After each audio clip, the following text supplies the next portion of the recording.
Мәселен, бірінші гол Дмитрий Шамконың қапталы арқылы соғылған болатын. Лукаш Пишектің әріптесіне мынадай пас шығаратындығын күтпесе керек. Нәтижесінде Александр Кислицин де қарсыласын тоқтата алмады.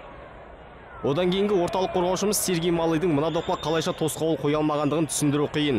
Ал бес қорғаушының тағы бір өкілі Елдос Ахметов мына сәтте мүлдем басқа іспен айналысып жүр. Енді соңғы сәтке назар аударсақ, шабуыл бастау алған сәттен бастап Бартуш Капусканы күзеткен Абзал Бейсебеков қарсыласына еш ілесе алмады. Жылдамдығы сыр берген Абзал өз қапталы арқылы өткізіп қойды. Қорытындысында алғашқы голда соғылған еді. Демек, бұған қорғаныстағы барлық ойыншыларымыз кінәлі деген сөз.